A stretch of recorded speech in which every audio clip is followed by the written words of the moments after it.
gente! Sejam todos e todas muito bem-vindos a esse podcast CPA Cast, que é o nosso podcast da nossa pós-graduação em avaliação educacional.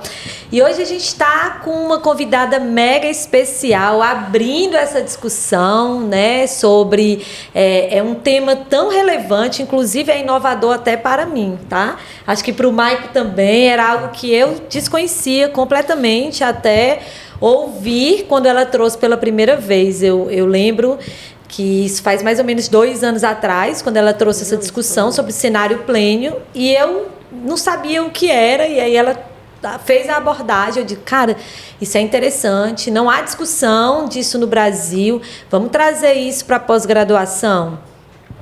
Perfeito, perfeito. Vamos ler aqui as titulações, né? O que a professora, o currículo, né? Que a professora Meire do Nascimento Moreira nos trouxe aqui. Realmente é uma carta, pessoal, tá? Eu vou resumir, tá certo? Porque realmente... Acho que é melhor botar no chat GPT. Sim, também acho. Dá mais de um parágrafo. Já dá pra... Só o currículo já faz a redação do Enem. Tá? Bom, possui graduação em Química e Biologia, tá? Ela é especialista em avaliação educacional. Ela também é especialista em ensino de matemática e ciências. Além disso, é mestre em ciência da educação, com abordagem em inovação pedagógica, e doutoranda do programa de doutoramento em educação do Instituto de Educação da Universidade de Lisboa, Portugal. Então, tu tá lá em Portugal também, para deixar aí para a galera, a gente também tem uma parceria junto à Universidade de Lisboa. Depois a gente pode até deixar algumas dúvidas, né? Quem tiver alguma dúvida de como se dá essa parceria, para vocês saberem um pouco mais na descrição aqui desse vídeo. Mas, Meire, seja muito bem-vinda, uma alegria ter você aqui, viu? Obrigada, né? Até que enfim conheci a Luzia, gente. 2 anos que a gente conversa, viu? Bastante. Parece que a gente é íntimo, né? Que a gente vai ficando íntimo, sim, né? Parece, né? Eu nem acreditei hoje quando eu cheguei, que tu disse, deixa eu te ver. Aí o que foi que tu achou estranho? Diz, conta aí. O tamanho, gente, ela é pequena. Todo mundo que me encontra diz assim, eu achava que você era tão alta. Por quê? Por que as pessoas pensam assim? É porque parece, assim, pois né? Pois é, mulher, mas parece eu sou pequenininha. Alta, alguma coisa ela faz, gente, é o salto.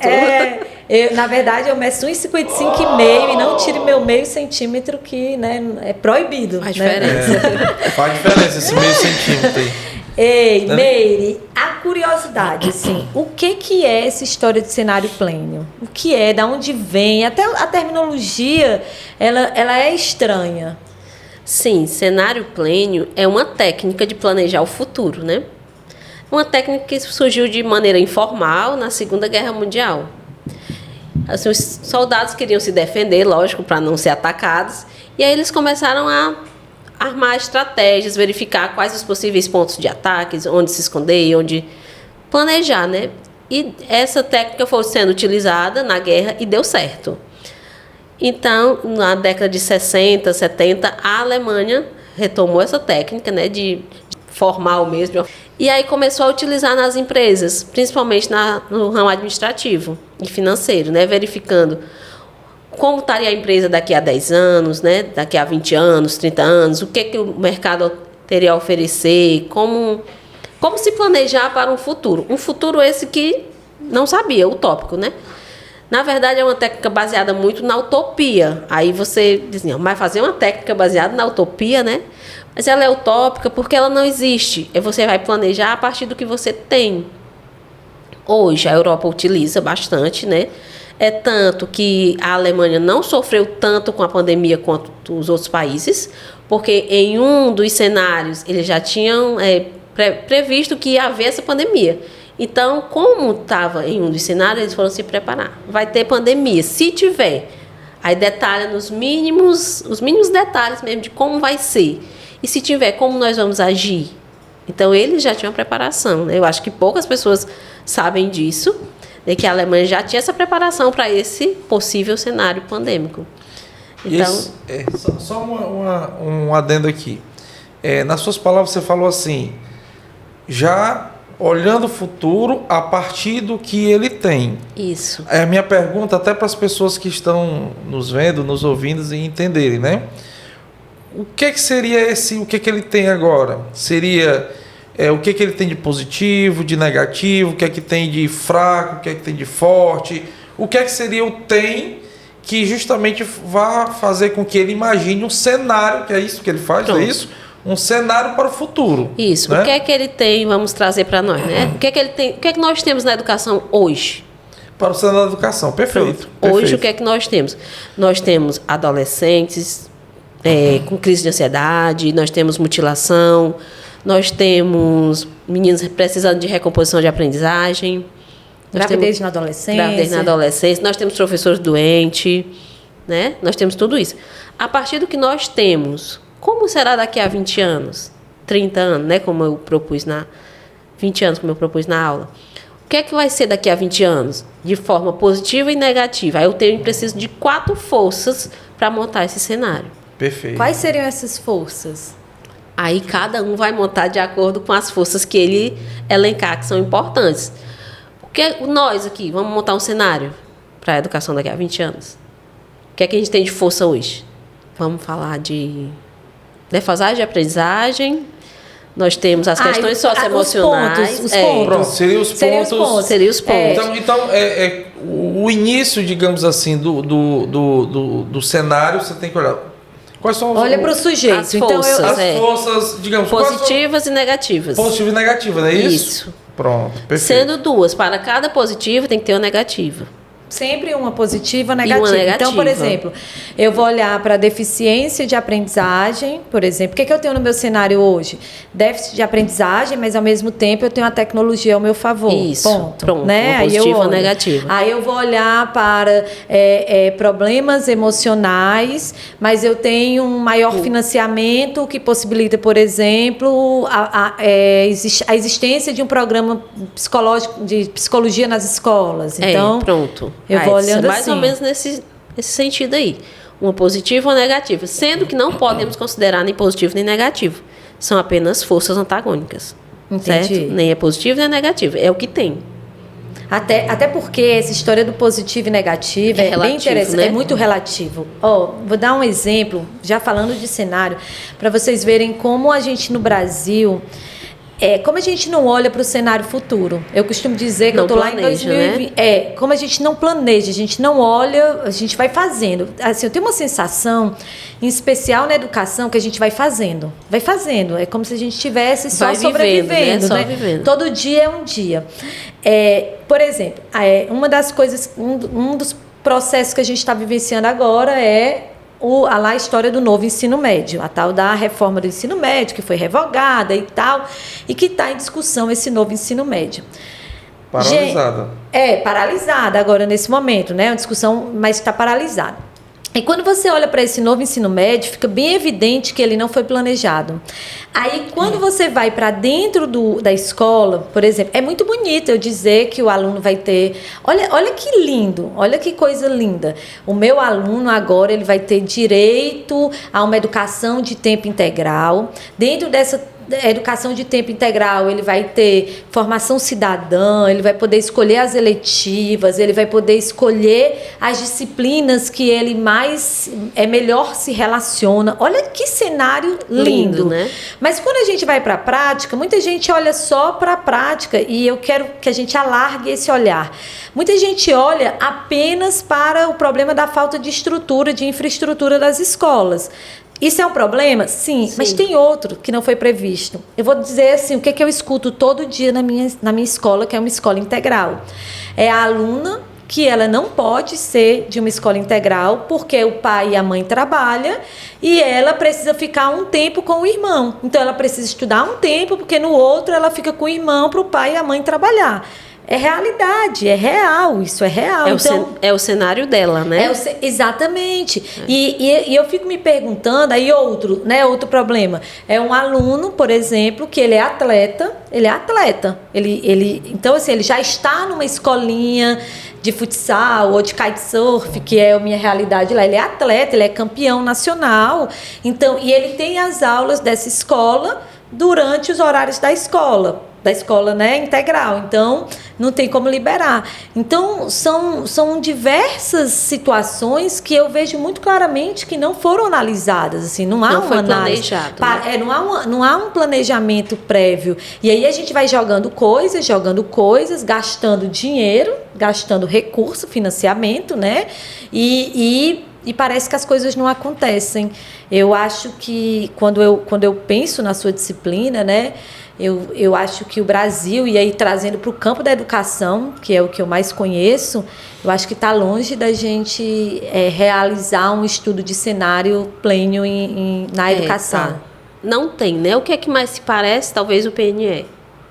Né? Talvez, o que mais pareça, né? Que planeja ali aqueles anos, mas é de uma forma muito... Porque o planejamento de cenário, ele leva em consideração tudo, né? No caso, planejar as escolas de tempo integral. Tá, daqui a 20 anos, né? Só um minutinho. O que é PNE, professor, para quem não está... É o Plano Nacional de Educação, né? O nosso ainda está vigente, iniciou em 2014, tem vigência até 2024. Estávamos lá, né, Maico? Estávamos lá, nós temos aí várias metas. 20 metas. Né? 20 metas, inclusive, né, já aproveitando que somos a meta todos 17. professores, a meta 17, que fala da valorização dos professores, tá certo? Está muito aquém realmente de realmente ser executada, né? Ainda passamos pelo aquele vexame, que eu digo vexame, do salário do professor em comparação a outros profissionais de mesmo nível, né? Ou seja, graduados, nosso salário é em torno de 75% de um outro profissional, né, do mesmo nível. Então, realmente, esse processo de valorização dos professores, tivemos vários ganhos, várias lutas foram vencidas, mas a batalha ainda está muito longe e, digamos assim, o nosso alívio enquanto profissionais da educação era que realmente as metas do PNE fossem cumpridas e até agora nós sabemos que está meio enganchado, enganchado. O PNE, só para eu falar também um pouquinho de PNE, que a gente teve a oportunidade de estar nas discussões lá no CONAI, nas conferências nacionais de educação. A gente está aqui nesse processo há um tempo. E aí, ele estipulou as metas, né, para ser seguida, deu um prazo, né, um prazo de 10 anos. E existiam muitas metas, mas eles definiram 20. Por quê?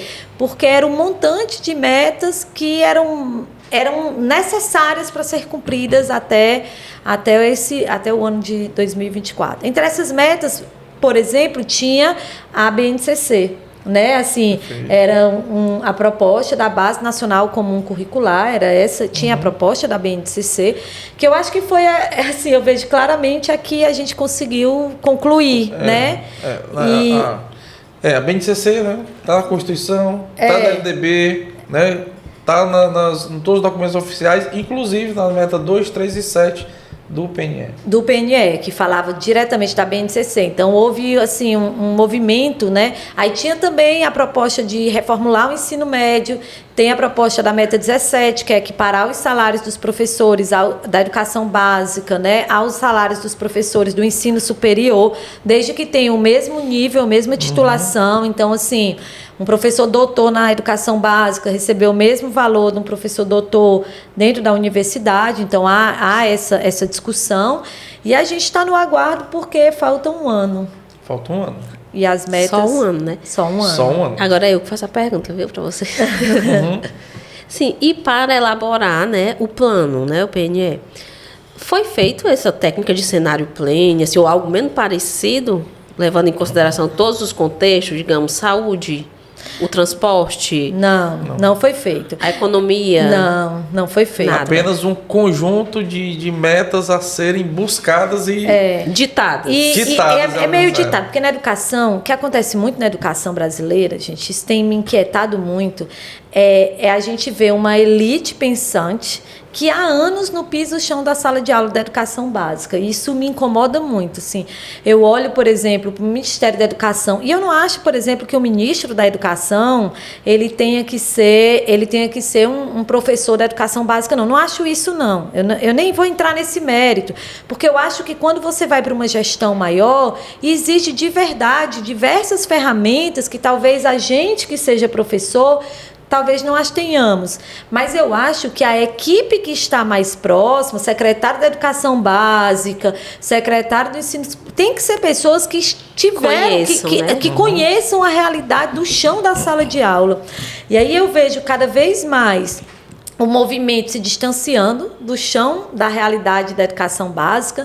Esses dias, e vejo muitos nossos movimentos, por exemplo, aqui a gente tem Concede, Undime, que são movimentos, né, onde eles estão sempre participando, mas às vezes eu tenho vontade de perguntar para o secretário daquele ali: secretário, mas me responda uma coisa, qual foi a última vez que você deu aula 50 minutos dentro de uma sala de aula para você entender o que se passa, o que está se passando dentro da sala de aula? Então, acaba que vem muita coisa bonita, muita coisa muito bonita e que realmente encanta, como o ensino médio, mas aí é mais um desperdício de recurso, né? Eu também acho.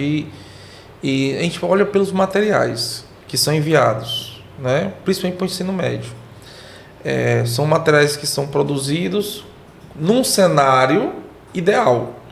Esses seriam justamente, dentro daquelas componentes, o que o aluno ele deve aprender, não é? E pensando num aluno que estivesse pelo menos no nível adequado. Só que nós sabemos, até pelo justamente o controle, né, do PNE, que é as metas tanto para o ensino médio, né, quanto o Fundamental 2, que é os anos finais. Não chegamos lá. Não chegamos lá. Fundamental 1, ok. Né, tá no digamos assim, tá batendo, tá conseguindo. Né, passou, tá conseguindo. Mas anos finais, ensino médio não. Né? E aí eu vejo cada material que é feito justamente por vários professores que não estão no chão da escola, muitas vezes são professores da academia, né, que têm uma visão do que seria ideal, tipo na componente como matemática, né, tipo a componente de matemática, mas realmente não é aplicável no chão da escola, porque nós estamos com nossos alunos, a maioria deles, no muito crítico. Então, digamos assim, nós tínhamos que realmente descer um pouco as habilidades, né, o grau de digamos assim, eu acho que não dá nem para progressão. Né? Nós temos que descer para um nível de nono, quinto ano, rever, iniciar novamente as habilidades, e não tem esse tipo de plano. Eu penso que isso seria uma política lá que deveria ser concretizada num estudo, eu não sei se é esse o termo que pode ser utilizado, num estudo de cenário pleno. Peraí, vamos parar tudo aqui, vamos ouvir os professores desse Brasil, vamos saber o que está acontecendo, e dentro do que está acontecendo, vamos resolver os problemas. Porque eu acho que desde que eu sou estudante, que eu escuto que o nosso aluno de ensino médio tem nível de nono. Eu acho que não está nem no nono, né? Do primeiro ano de ensino médio, né? Ou do terceiro ano tem nível de nono. Eu acho que ele está ali no meio termo. E porque justamente usando a questão do cenário, se o nosso aluno está desse nível, como é que nós podemos justamente, dentro dos pontos vamos planejar de fracasso, o quê, né? Vamos planejar o quê? Vamos pensar em criar gente, inédito nesse Brasil, inédito. Vamos criar um cenário pleno para a gente promover aí uma melhoria nos indicadores de aprendizagem. Vamos pensar nisso. Então, quais são as nossas forças, né? Quais são as forças que nós temos hoje? Baixo rendimento. Baixo rendimento. Tem dinheiro? Tem dinheiro. Dinheiro tem. Vamos dizer que tem dinheiro. Baixo rendimento, investimento, né? Que são baixo rendimento, investimento. A outra força, outras duas forças. O emocional também conta muito. O emocional conta muito. E qual seria a outra positiva? Tecnologia? Ou ajuda psicológica? Da ajuda psicológica, nós já temos lei para isso, só não é executada, né? Nós temos uma lei já que foi aprovada, né? Para que tenha nas escolas de educação básica tanto psicólogo como os assistentes sociais, né? Só que isso não é cumprido. Então, no nosso cenário tem, mas não funciona. No cenário que nós vamos planejar, vai funcionar. Isso. Né? Então, se vai funcionar, nós vamos planejar 2 cenários. Um negativo e um que não é negativo. É um cenário bom e um ruim. Um adequado e um que não é adequado. Porque cenários são cenários, que a gente espera. né? Sim. Cenários são cenários, são situações que acontecem naquele determinado momento, né? Igual o paradigma, está atendendo ali e aconteceu. Certo? Então, assim, o que é que a gente pode fazer nesse cenário para melhorar? Um cenário onde o recurso seja bem aplicado e tenha acompanhamento psicológico para os alunos e os recursos sejam aplicados também para elevar o nível de aprendizagem. Ou seja, recomposição de aprendizagem. Nesse cenário, é o ideal, né? Para nós.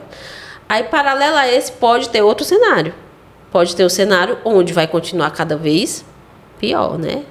Mais mutilação, mais ansiedade, né? Mais essa questão, menos rendimento mesmo. E aí, como nós vamos agir? Aí é que cabe o cenário pleno. Eu tenho 2 cenários. E aí você vai desenhar mesmo, e a gente deve fazer isso, né? Enquanto o CPA mesmo deve desenhar. 2 cenários. Um onde tudo vai acontecer e como nós vamos agir, e outro onde vai ser desse jeito, menos aprendizagem, mais questões socioemocionais e como nós vamos agir também, porque nós temos que ter estratégia de sobrevivência nos 2. Certo. Agora, Entendeu? O E cenário... tá difícil sobreviver, viu, gente? Eu estou em escola, há 3 meses, mais ou menos, né? Assim, no chão da escola. E minha escola é uma escola maravilhosa, uma escola que tem tudo, é uma escola, né, que tem todos os equipamentos, é uma escola de nível de Instituto Federal, para você ter uma noção. Mas os alunos estão muito fragilizados emocionalmente, né? Esses dias uma aluna me procurou e ela disse assim, tia, me aperta. E eu apertei ela. Não sei se eu já te contei essa história. Não. E ela queria um abraço. Ela me procurou e disse, tia, me aperta, me abraça. E chorando, gritando, e eu abraçando. E ela disse, tia, aperta mais. E eu apertando.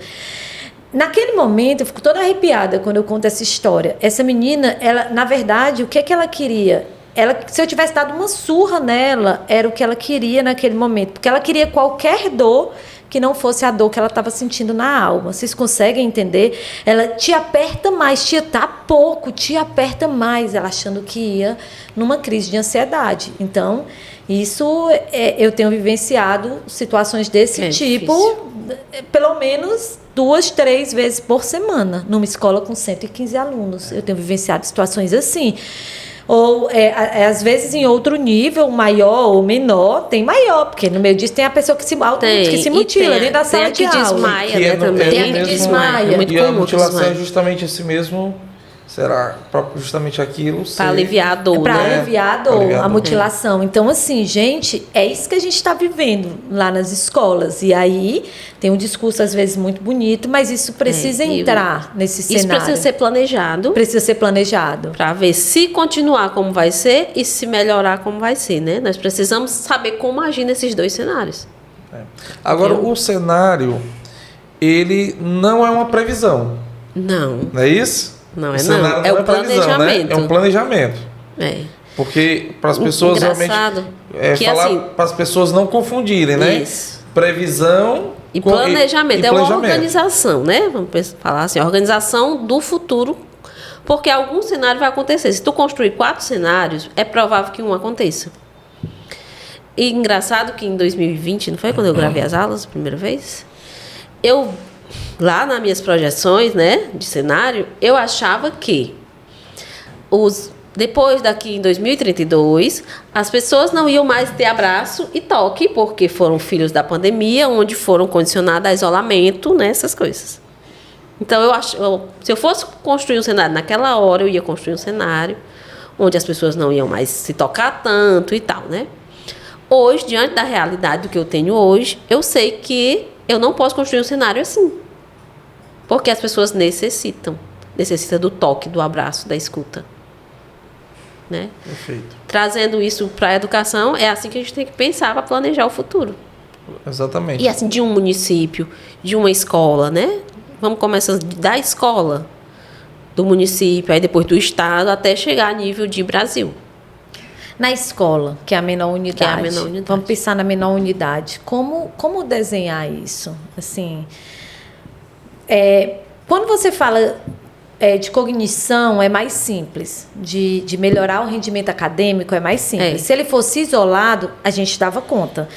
Porque a gente sabe o que fazer. Quando eu estou falando a gente, é coordenadores, professores, diretores. A gente sabe o que tem que ser feito. Eu fiz um movimento agora na minha escola, nesses 3 meses que eu passei. O aluno estava dando aula, o professor estava dando aula de conjuntos numéricos no primeiro ano, na primeira série do ensino médio. Eu passei na porta, eu tive vontade de chorar quando eu estava ouvindo ele falando de conjuntos. Aí eu chamei o professor era um professor muito afeito à melhoria e tal. Eu disse, meu querido, vamos passar um simulado aí para esses teus meninos? Aí fizemos um simulado de 5º ano, 5º e 9º ano. Nesse simulado, imediatamente a gente viu que não havia algumas habilidades deles, no 5º ano, não eram consolidadas. E aí a questão foi muito simples. O que a gente faz agora? Vamos voltar para o 5º ano. E voltamos por 3 meses. E melhorou muito. Mas isso eu consigo fazer na menor unidade, né, da escola, mas de forma a olhar para a cognição desse aluno, para o desempenho acadêmico. Mas eu tenho aquele aluno que está fragilizado, que ele precisaria, além de eu olhar para o desempenho acadêmico e de eu solucionar um problema, eu precisaria de alguém olhando para ele enquanto ser humano, e aí eu não dou conta disso, né? Então, assim... A gente teria que planejar alguns projetos, né? Desenvolver mesmo a questão da pedagogia de projetos para trabalhar essa questão socioemocional. Lá eu tenho eu estou fazendo parecido, assim, não fiz o planejamento de cenário, né? Mas eu estou fazendo algo parecido. O que é que eu estou fazendo? Estou levando pessoas de fora para ouvir, para conversar com eles. Estou pedindo ajuda dos colegas, né? Que tem, assim, que eu vejo que pode ir lá e ajudar, dar uma forcinha, porque a gente não sabe o que fazer com a criança desmaiada. Né? Desmaiou, o que é que está sentindo? Crise de ansiedade. E agora a gente já sabe, mas no início, né, a gente não sabia o que ela tinha, que tinha desmaiado. Então, eu estou tentando desenvolver e está dando certo, sabe? Também, outra coisa que eu percebo é muito questão de cadeia. Um está sentindo, daqui a pouco tem 2, 3, 4. Não sei se vocês já perceberam isso. Sim, tem uma menina na sala, aí depois já não é mais uma, são 2. Né? Já. Então, é uma coisa são que tantos agora que eu acho que... Hoje mesmo eu estava em sala... Assim, eu estou rindo, gente, mas é grave. Hoje mesmo eu estava em sala e de repente saíram 2 chorando. Essa, geralmente é uma acompanhando a outra, dando suporte. Aí aqui estava exatamente uma que ficou com outra e a outra que estava com ela foi justamente já conversar com o professor diretor de turma, né? E aí com certeza eles foram ver qual era a situação. Mas assim, de repente... Os cenários de educação tem que levar em conta isso. Qualquer cenário, daqui a 5 anos, 10 anos, 15 anos, tem que levar em consideração. Porque isso vai ter impacto, né? Isso vai ter... por exemplo, eu vou falar de mim. Era uma aluna regular, uma aluna com notas razoáveis, uma aluna brincalhona, uma aluna que sempre estava inserida dentro do mercado, assim, do mercado de ser aluna na época. E hoje, né, assim, construí uma carreira sólida e hoje me vejo cheia de fragilidades emocionais, inclusive, né? A gente brinca, a gente fala, e eu acho muito bacana poder falar sobre isso, sabe? Porque eu acho que a gente incentiva outras pessoas a falarem também, sabe? Porque é um tabu, né? É um tabu. E aí... eu fico me perguntando, e essas meninas que, por exemplo, que já estão enfrentando isso nessa idade e, de repente, essas meninas e meninos, né? E, de repente, não tem nenhum apoio, ou se olha para isso, ou eu não sei o que vai acontecer no Brasil, porque a verdade... não teremos mais nem como planejar cenário, né? Ou não e eu fico preocupada com isso, porque eu não vejo, e aí eu preciso dizer, porque eu participo ativamente das discussões MEC e discussões INEP, eu tô ativamente, eu sou consultora do PNLD, né? Então, assim, eu sou comissão técnica, que estou lá no mais alto nível de comissão técnica do PNLD, eu sou comissão externa do INEP, e eu não vejo essas discussões, sabe? Assim, parece que isso tudo é completamente ignorado. Está acontecendo lá, mas não é nossa responsabilidade. Não é nossa responsabilidade. Eu acho que eles nem sabem o que está acontecendo. Eu tenho essa impressão, às vezes, da ideia, sabe? Né? Por quê? Porque a elite da educação é o professor. Né? A elite da educação é o professor que está lá na sala de aula. Ou deveria ser. Assim, que está lá quem é a elite. Agora, de fato, né? Tem o fato e o direito, né? Ah, sim. Entendeu? A elite é o professor que está lá, está vendo. Ele pode, você ensinando a técnica de cenário para o professor, ele consegue.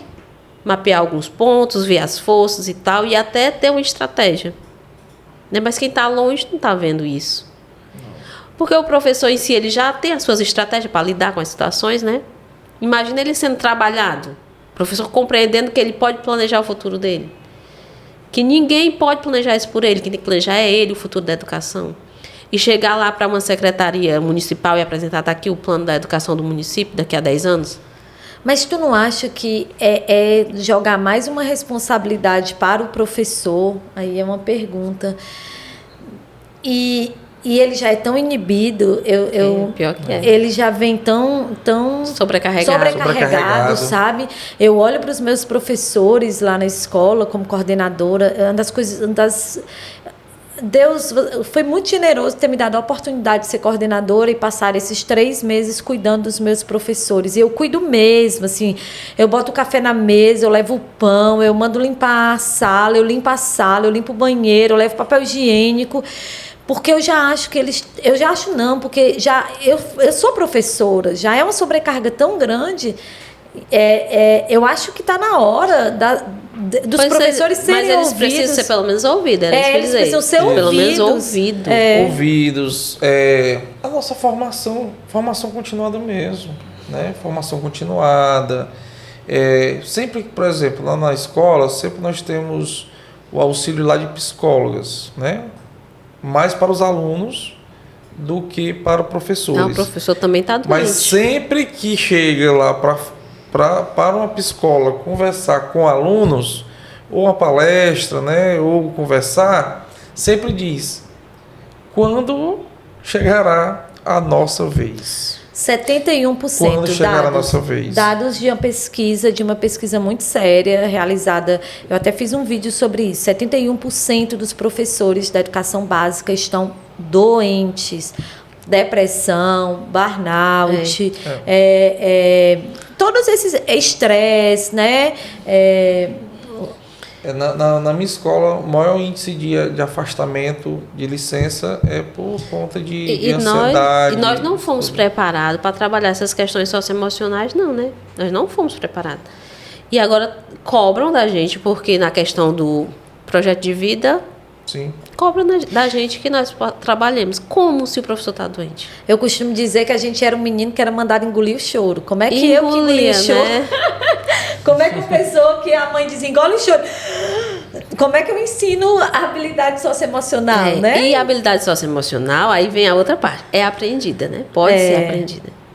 Mas pode ser aprendida por quem? Porque engoliu o choro? Não, a gente vai aprender. Por exemplo, é complicado. O que eu tenho feito, assim, e aí é um relato muito pessoal meu mesmo.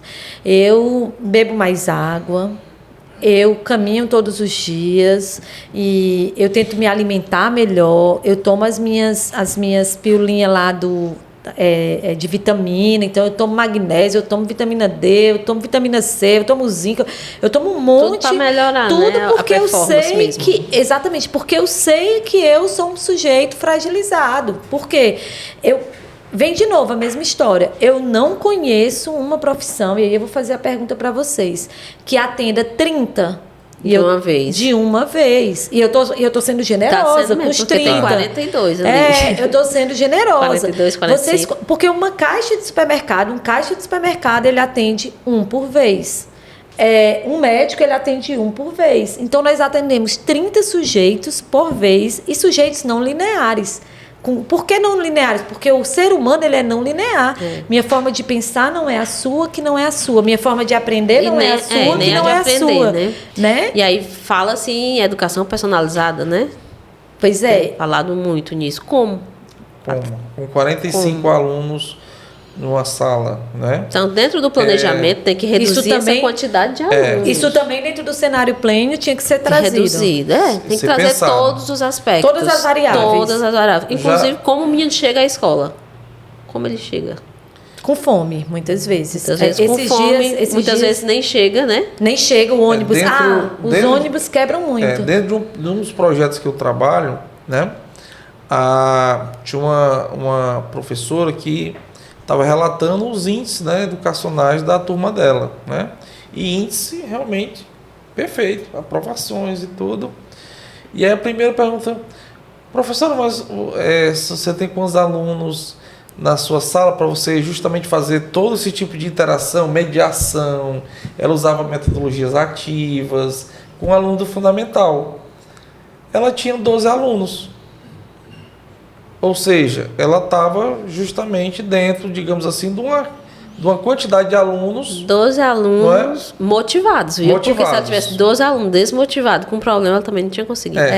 Não, exatamente. Mas, pelo menos aqueles que tinham com a fragilidade de aprendizagem, ela conseguia através de um jogo. Gente, porque com 12 a gente até que consegue pouquinho, mas... Ela justamente, o que ela fazia? Ela disse que usava muito. Usava rotação por estações, usava um jogo, usava tecnologia, ia motivando para os alunos aprenderem matemática. Com 12, ok. Com 45. Não tem difícil. ok com 45, porque é difícil. Muito difícil. Então, essa seria uma variável que seria estaria. Uma variável. A quantidade de alunos teria que ser levada em consideração. Pronto, e a carga horária do professor também, né?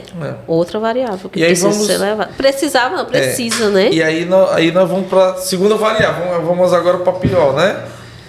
Ok, temos que ter 20 alunos por turma.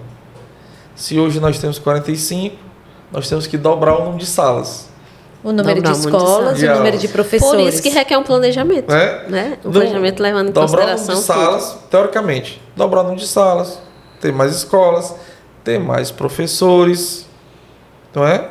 Eu acho que isso realmente é um cenário ideal. É um cenário. Isso é um cenário ideal. Que precisa ser muito bem planejado. Exatamente. E deixa eu dar um dado. Em 2040, um modelo de predição. Em 2040, nós teremos um apagão. Inclusive, eu fiz um post sobre isso. Nós teremos um apagão de professores, né? Na verdade, nós teremos uma falta de 235 mil professores em 2040.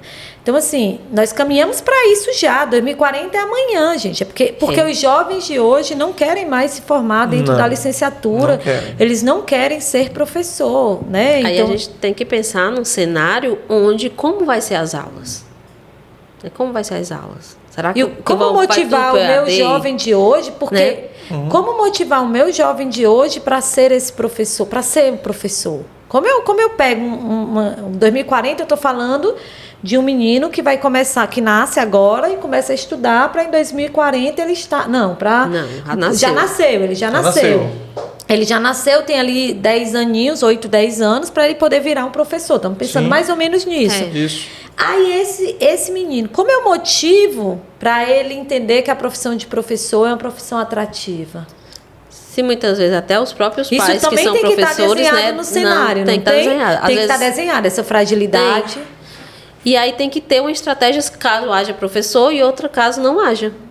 Tem que também ter essa estratégia. O cenário tem que ter isso. E tem que ter uma necessidade mesmo, assim, temos que trabalhar com essa técnica. Nós precisamos. E é uma estratégia de sobrevivência. É uma estratégia de sobrevivência. E o ideal, Meire, seriam sempre 4 cenários? 4 cenários. Se for 4, um acontece. Entendi. Entendeu? Mas no mínimo 2, mas se for 4, um acontece. O da pandemia da Alemanha eram 4. Então eles trazem, vai ter a pandemia, vai ser assim, né? Desenharam tudo. E aí, o que é que nós vamos fazer para sobreviver? Aí desenharam, né? O que iam fazer para sobreviver. E a Alemanha teve... Eu não sabia que a Alemanha tinha usado essa técnica. Ela usa muito. Aqui no Brasil... E a Alemanha conseguiu se recompor. Ai, gente, tô toda arrepiada. O Espírito Santo usa essa técnica na administração. Aqui no Brasil, né? Mas na educação... Fora essa iniciativa do Espírito Santo. Só a gente, só a CPA. Vai CPA arrasa. Sempre na vanguarda. Não, a gente tá lá, a gente já está no cenário pleno, gente. Aí o que fazer para aprender, para entender, né? Ler livros de utopia. Né? Admirável Mundo Novo, Utopia, Distopia. São os livros que você tem que ler porque você tem que pensar fora da caixinha.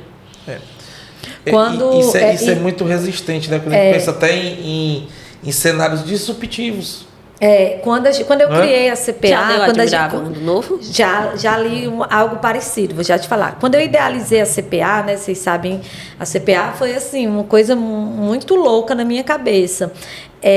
eu via claramente que havia uma demanda do mercado por professores autores, e eu via claramente que os professores não estavam prontos para autoria, né? E eu via também claramente que a universidade não formava para isso, porque a universidade forma a gente para escrever artigo. Mas ela e olha lá. Não, mas assim, mais forma. Mas assim, porque há uma série de fragilidades dentro das instituições e ela não dá conta de tudo mesmo. Então, assim, eu via claramente isso. E eu lembro que as pessoas disseram assim: você é louca, você está me dizendo que o professor vai ser um autor e não sei o quê. E aí hoje, quando a gente vê isso se consolidando dentro... Só que isso era de forma muito, muito... incipiente mesmo, assim, era algo tipo de feeling. É como, por exemplo, agora, eu trazer um podcast dentro de uma pós-graduação, né? O convencional é ter aquelas aulas gravadas, e eu confesso que eu trouxe as aulas gravadas, mas só porque eu sei que ainda atende algumas pessoas. Exatamente. Mas é muito provável que as pessoas aprendam muito mais nessa discussão aqui colaborativa e coletiva. Então, isso daqui também, já iniciativas como essa podem ser feitas. Diferente, né? Tem que pensar diferente. Tem que pensar diferente, porque aí a gente pode atender a diversificar dos públicos, né? Quando eu estou num podcast, eu estou vendo uma coisa, ó, eu falei uma coisa, você me corrigiu, você falou, entende? Então a gente tem como compartilhar esse movimento. E fora as ideias, né? Mas se fosse... Vamos falar falando do PNE, nós falamos do que está acontecendo das escolas com as nossas crianças, né? Questão socioemocional. Então, nós falamos aqui de vários assuntos, de vários cenários, né? Que são realmente preocupantes hoje na educação brasileira. O cenário europeu. As 2 primeiras semanas de aula, tu ouviu, né? Falando, eu acho. Sim. Não tem aula. O menino vai para a aula das primeiras semanas e fica lá e conversa, interage, brinca e faz tudo, mas não tem aula, não tem conteúdo. É o socioemocional, trabalhado lá há muito tempo, que é assim, viu? Não é agora, por causa da pandemia. Aí, o que é? E o diretor tem autonomia. O conteúdo é esse, que tem que dar conta no final do ano? Tá bom. Pois aqui na escola vai ser assim, assim, assim. Né? Diz como vai ser naquela escola. Não tem uma metodologia amarrada, não tem aquela coisa pronta para a rede, que é uma coisa que eu acho imunda, esse negócio de planejamento em rede. Né? E aí, porque o ser humano é não linear. Cada um aprende de um jeito, cada escola de um jeito. Aí pega, as 2 primeiras semanas é para interagir. E a justificativa eles aprendem com quem eles têm afinidade, com quem eles gostam. Então, essas 2 primeiras semanas é realmente para construir as relações. Eu já estive na Europa algumas vezes e tem uma coisa muito bacana. Você vai passando, né, ali nos monumentos europeus e tem sempre escolas ali assistindo, discutindo. No Brasil a gente vê isso, a gente vê as aulas de campo, mas assim, eu acho que a gente vê em menos proporção, entende? Do que você vai passando, você vai vendo os alunos na escola ali discutindo sobre um determinado monumento ou sobre um determinado rio, enfim. Verdade. E aqui já nós temos isso, né? É uma coisa que também tem que colocar. É a realidade do aluno. Como ele aprende? É vendo? É pegando? Né? Observando? O que é que ele aprende? Como é? Lembrando que cada um aprende de forma diferente. Escrevendo, né? Tem um aluno os 45 meninos lá, cada um aprende de uma forma diferente. Aí o professor olha para você e diz assim, como é que eu vou fazer isso? Eu tenho 45 alunos. E aí você tem que dar força para ele, que muitas vezes nem você tem. Hoje o aluno aprende muito interagindo, né? A interação é importante. Mas realmente com 45, você montar estratégias com 45 alunos realmente é complicado. Mas tem guerreiro que consegue, né? Assim, tem gente que consegue. Tem.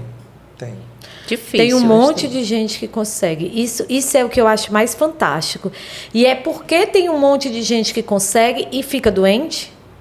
Eu era uma das que conseguia. Você também é um dos que consegue. E depois a gente está adoecido por N razões. É que parece que as pessoas não olham muito. Dizem assim, dá certo, porque ali deu certo, ali está dando certo. Mas, gente, é irreal. E fica esses trabalhos de formiguinha, né? Um fazendo trabalhos isolados e sem políticas públicas, não é? Que justamente tentassem agrupar tudo isso para justamente fazer um planejamento. Se não tiver um planejamento, vai ser sempre assim. Né? Sempre essa defasagem. Porque uma coisa que não é planejada, imagine você dar uma aula sem planejar. Tu faz 1000 coisas e não termina a aula, não é? Aí entrei na sala sem planejar. aconteceu um imprevisto. Você faz uma coisa, faz outra e não consegue dar conta da aula. É a mesma coisa. Tem que planejar passo a passo da educação. Um planejamento de cara, né? O ideal seria o PNE ser bem planejado, né? Já era assim um passo. E depois de 20 anos, 30 anos, assim, um planejamento maior a longo prazo. Aí poderia levar em consideração todas essas questões, quantidade de aluno, professores doentes, alunos e professores, né? As questões socioemocionais também. Como os outros países fazem. Condições de infraestrutura da escola. Esses dias eu estava dando aula. É legal porque quando a gente vai vendo a disciplina da Meire, que ela trouxe, gente, o Brasil tem muito que se adequar. Eu estava dando uma formação para professores e ela me relatou que a aula dela é dividida, a sala dela é dividida com a cozinha da escola. Pegaram a cozinha, botaram uma tábua no meio, metade ficou a sala de aula dela, metade ficou a cozinha. Né? Quando liga o liquidificador, ela para de dar aula. Quando a panela de pressão liga, ela também para de dar aula. Isso é real, gente, real, né? Então, acredito. Assim, como? Aí eu vou dar uma formação para essa professora, eu estou ali trazendo uma formação para a professora melhorar os indicadores das avaliações externas e como, né? Tocando agora nas avaliações. Para dar aula, ela não quer muita coisa, não. Ela queria só o liquidificador desligado. Essa daí não estava pedindo nem um ventilador, viu, gente? Porque é grave, são coisas muito graves. Então, quando a gente olha para o cenário brasileiro, a gente vê muitas forças, e aí eu vou te dizer, a gente vê muitas forças a terminologia antagônicas, a gente vê muitas forças que a gente vai olhando e vai dizendo, poxa, como realmente isso pode melhorar? Essa é uma grande questão, sabe? Outra coisa, eu estou trabalhando numa rede, né, e a conta é básica. Eu tenho que ter 96 ônibus para levar os alunos para a escola, mas eu só tenho 70. Se nenhum ônibus quebrar, se 100% da frota estiver rodando... Já não atende. Já não atende. Ou seja, todo dia alguém tiver sorteio. A escola A agora fica sem ônibus, aí vai só da B. Aí amanhã, a escola A tá tendo aula uma semana que tem ônibus lá, não, agora vamos tirar. Gente, como atende? Então, são coisas, assim, é o essencial. Sabe, assim, quando a gente fala de Brasil, a gente está falando do essencial. É importante trazer um professor de qualidade, formação de professores, mas tem todas essas características essenciais. Como é que não se previu, como é que de algum modo não foi previsto que alguns alunos não podem ser da educação integral? Eles não podem, não há possibilidade. Cada vez menos temos matrículas no ensino noturno. Isso, cada vez menos matrículas. E aí a gente caminha para quê? Para onde a gente caminha, né, nesse processo? A gente não sabe para onde caminha exatamente por isso, porque não tem planejamento, né? Se tivesse esse planejamento, a gente saberia. A gente pode ir para cá, pode ir para lá e pode ir para cá. Se a gente for para cá, a gente faz isso. Se a gente for para o outro lado, a gente faz isso. Mas aí se a gente não parar... Não consegue nem fazer decisão. Não consegue nem fazer decisão. Aí é o que você disse no início. Vamos vivendo um dia após o outro. Vai vivendo. Né? Assim, qual é a ideia de trazer, né, essa técnica? É que o professor consiga se planejar para o futuro. O ideal era que ele fosse ouvido, que ele planejasse junto com quem está lá na elite, que eu digo que a elite é o professor, né? Mas que ele seja pelo menos ouvido e que ele tenha essa consciência de que o futuro também pode ser planejado. Não é de qualquer jeito, né? Não é de qualquer jeito. Não, se der certo, amanhã ninguém nem sabe se está vivo, né? Essas coisas. Não, amanhã pode ser planejado também. E aí na educação, que é o nosso foco aqui, mas pode ser em qualquer área da nossa vida. Você já viu algum professor se planejando para a aposentadoria? Raramente. Assim, um dia desse eu estava fazendo uma live, alguma coisa de investimento, né? Investimento. Peguei um pedaço, assim. Pois é. Então, isso daí era uma coisa que a gente deveria se planejar. Nosso plano de aposentadoria. Qual é seu plano de aposentadoria? Qual é o seu? Já era para a gente estar se planejando, eu já estou. A Luzia tem o dela. Eu tenho o meu. É porque ela pensa fora, já pensa. Já tenho o meu, eu já sei exatamente o que eu vou fazer. Eu já sei. Pois é. Aí, nos outros países, todo mundo tem seu plano de aposentadoria. E aqui nós não temos. vai dar aula até quando? Aí quando terminar? Quando não der mais para dar, né? Porque vai chegar a época que não vai mais conseguir. Não, aí vai fazer o quê? Na verdade, nosso único plano é quantos anos ainda temos que estar em sala de aula, porque, se eu não me engano, 60 e poucos anos agora. Né? Vocês imaginam, gente, dando aula? Olha, eu já estou no estado há 20 anos. Então, por conta da Previdência, nova Previdência. Então, eu já tenho 20 anos aí de sala de aula. Eu tenho 41 anos. Então, eu preciso trabalhar mais 21 anos. São 42 anos de sala de aula para aposentar. E pela lei antiga, ela só precisava trabalhar mais 10. Pela lei. Era 30 anos. Era. Mas agora eu vou trabalhar 42 anos. Vocês me imaginam 42 anos dentro de sala de aula, atendendo 45 alunos ao mesmo tempo, com identidades diferentes. Com a carga horária do jeito que a gente tem. Então, assim, isso é muito complexo. Eu acho que tem que vir de cima para baixo. Eu vejo o cenário pleno, assim, dando minhas considerações, como algo que precisa ser pensado por quem está fazendo as políticas públicas para chegar no professor. Mas ouvindo as dores do professor. Sim. Quem tem que dizer quais são as dores, quais são as forças é o professor. E quem está fazendo as políticas públicas precisa, de algum modo, se render a esse propósito. É assim que eu penso. Mas se eu não puder pensar, nesse momento, na estrutura da sala de aula, eu acho que a gente pode puxar de forma muito positiva essa disciplina aqui para o professor, sabe? O que o professor pode fazer, assim, como é que ele pode traçar um cenário pleno para ele, né, considerando o futuro. E aí, como vocês estão dentro de uma disciplina de pós-graduação em avaliação educacional, eu acho que vale a gente trazer aí o que é o futuro da avaliação educacional, como é que ela se desenha para a gente ir, dentro disso, traçando algumas estratégias, né?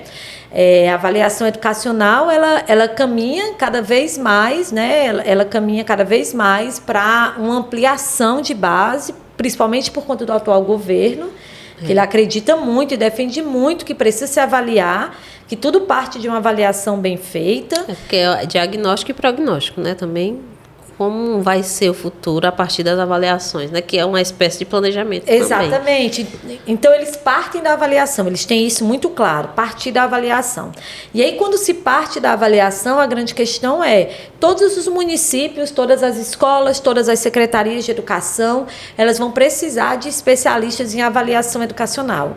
Seja para interpretar dados, seja para direcionar uma prática docente, seja para formar professores, direcionar estudos. Direcionar estudos. Então, um professor hoje, né, eu vejo assim, como é muito clara a abrangência da avaliação educacional, um professor hoje que queira se desenhar para ir para esses mercados educacionais que a gente fala tanto, para além da sala de aula, eu acho que esse professor... já tem que ir se planejando, né? Eu acho que a avaliação educacional assim, é o ponto forte.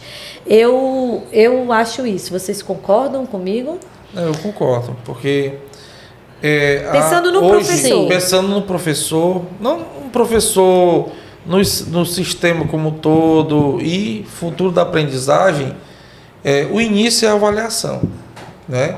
E eu acho que hoje nós ainda temos muitos profissionais que são frágeis na hora de discutir a avaliação. Muitos, né? Porque a gente não aprendeu. Exatamente, na hora de discutir a avaliação, na hora justamente, a partir da análise das avaliações e dos resultados dela, o que fazer depois, né? Então, realmente... não só viver esse mundo da avaliação educacional como a questão do planejamento, eu acho que é o casamento importante para o futuro do profissional com o professor. E assim, o professor ele deve, né, a partir do professor que está na pós, que já assistiu a aula, então ele deve também ter um planejamento para a vida dele. Né? A minha vida, eu vou querer o quê? Eu vou querer ficar daqui a 10 anos na sala ou eu vou querer assumir uma posição... Além da sala, eu posso permanecer na sala, né, de aula, mas assumir outras posições, como você faz, como eu faço, como você faz. Eu posso ser o quê? Eu posso ser um consultor, eu posso ser um palestrante. Então, assim, ele já pode, a partir dali, ninguém vai salvar o mundo, né? Mas a gente pode salvar a si, né? O que é que eu posso fazer? Qual é o meu cenário daqui a 10 anos? Né? E assim ela vai estar contribuindo muito para a educação. Vai estar contribuindo para a educação e vai estar sendo uma pessoa organizada, né? Isso. Que não vai... O mais bacana que eu acho, Almeida, vamos falar de você. Você já era mestre, eu estava no doutorado, mas vou fazer a pós-graduação em avaliação. E agora eu vou fazer pedagogia. Mas olha, nunca pensei. Eu fiz Fazer também pedagogia. Eu nunca pensei. Eu fiz também já. Quando eu cheguei em Brasília, eu fiz pedagogia. Eu sou pedagoga também. Estou sentindo que está fazendo falta. Eu também. Mas vamos lá. Você também foi fazer a pós-graduação em avaliação educacional. Por quê? Eu vou dizer para vocês. Eu estou no Brasil inteiro dando palestras. Eu tenho convites aí todos os dias para dar palestras. E não vou porque eu não tenho mais condições de atender o tanto que me chamam. E eu sou professora de matemática, eu trabalhei muito tempo com palestras de ensino de matemática, já foi essa febre. Agora a gente está na febre da avaliação educacional. Okay. Por que me chamam tanto? Porque eles querem ouvir sobre avaliação, sobre matriz de referência, sobre como melhorar os indicadores do SAEB, sobre como melhorar o Enem, sobre como é que vai ser o ENAD numa instituição de ensino superior privada, né? Então, assim, a gente está vendo, a gente está deixando claro, está dizendo que é uma posição que o professor pode ocupar. Então, eu vejo assim, com bons olhos o professor que se coloca nesse cenário, sabe? Assim, até porque, né, para o município melhorar índices educacionais resulta em mais receita vindo do governo federal, do governo estadual para esse município. Sim. Então, é importantíssimo ter um especialista nessa área que ajude justamente os gestores a melhorar esses índices. E o prefeito é o que... E o secretário tem muitas estratégias, né? Tipo, agora está acabando mais esse negócio de gestor por indicação, né? Por causa do VAR, que tem o valor que é 2,5. Exatamente. Né? Então, assim, tudo que vem para somar, para trazer valores para o município, né? É interessante que o professor vá se apropriando e ganhando esse espaço mesmo. Eu quero até fazer um podcast sobre esses valores. Acho que eu vou te trazer, que tu é bem especialista nisso. Valores. Nos valores do ICMS, na produção do VAR. É porque digamos assim, quando o novo Fundeb, né, ele foi aprovado, ele veio com várias especificidades de repasse de recursos para os municípios. Só que os mais de 5 mil municípios, vários deles ainda não se atentaram que mudar um índice, por mais pouco que seja, reflete, é muito. Por mais pouco que um índice mude, reflete na quantidade de recursos recebidos. Né? Eu já vi relatos por aí que esse ano teve prefeito que recebeu o recurso e não sabia como utilizar, porque ele não estava esperando, não tinha planejado receber o recurso. Não tem planejamento. Entendeu? Os índices de saúde, né? Mas a educação é o mais forte. E a educação, eles melhoraram. Eles receberam o VAR e agora tem que gastar o dinheiro. Faça o quê? Então, assim, e aí, aí do nada chega, sei lá, 50 caixas de cola na escola e você, como assim? Pra que eu quero 50 caixas de cola? Isso. Ai. Do nada, não? Ai, meu Deus, aí você fica, né? Então, assim, é nessa frente que a gente precisa atuar. Por quê? Porque o especialista em avaliação educacional é o cara que conhece esses processos, que ele sabe como é que vai fazer para ir angariar esses recursos, que ele sabe como promover uma formação de docentes. Então, ele pode ser um consultor educacional, né? A gente sempre fala disso. Então, uma formação que forme, né? Nós temos muita formação que não forma. Eu gosto quando a Luzia fala assim, é um diploma, não é? Não é um diploma desodorante. Não é aquele diploma só para colocar debaixo do braço, né? Debaixo do braço.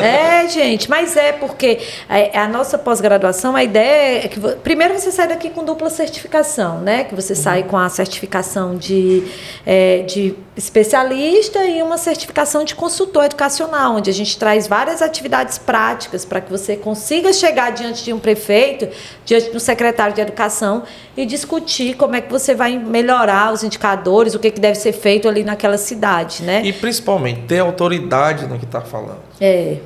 Também tem que ter autoridade, exatamente. Isso é importante. Também é uma pós que contempla todos os campos, né?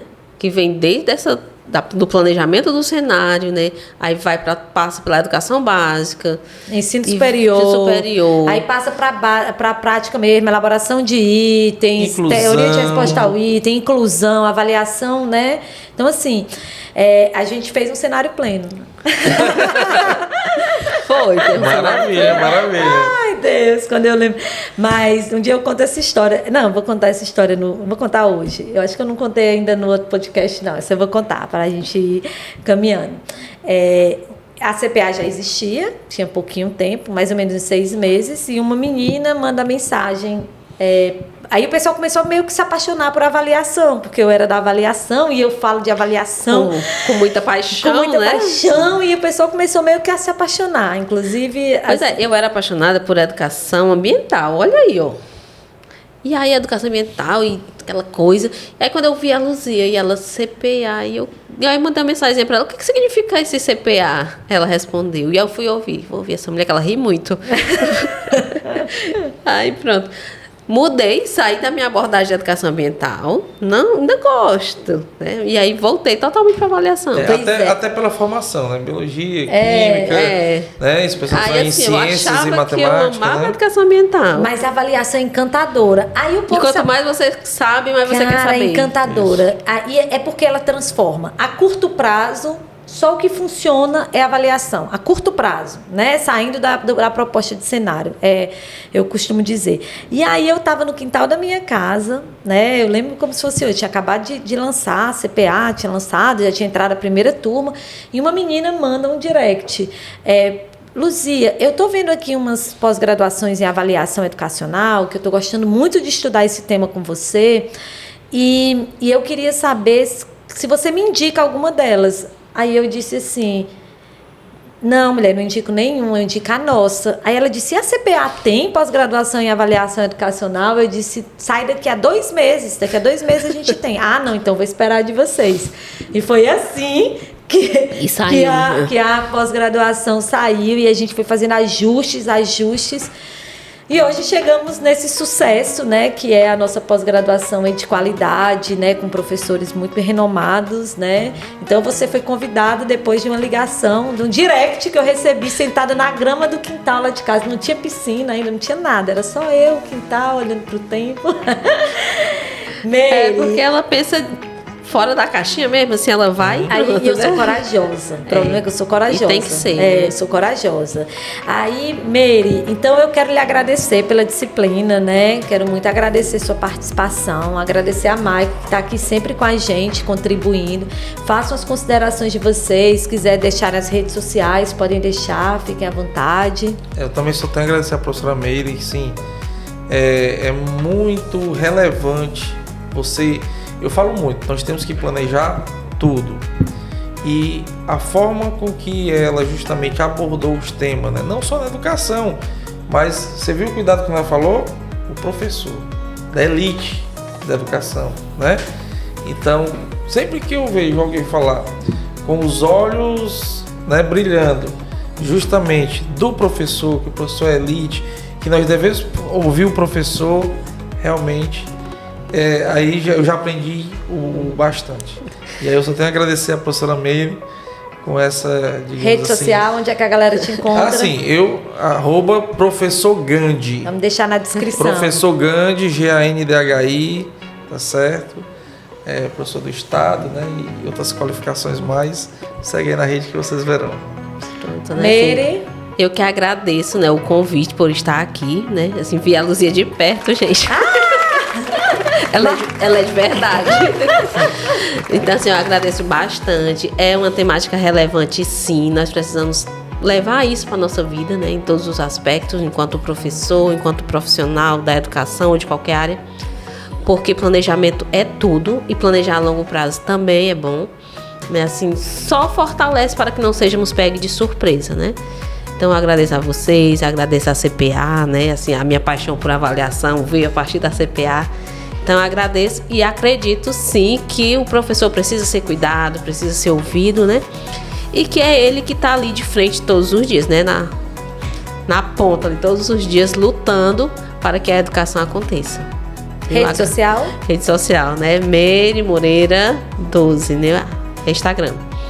Viu? Então, Arroba assim, Meire Moreira 12, não. Meire Moreira 12, né? Instagram. Então vocês encontram ela lá no Instagram, a gente deixa aqui na descrição. Muito obrigada, gente. A gente se vê mais pra frente.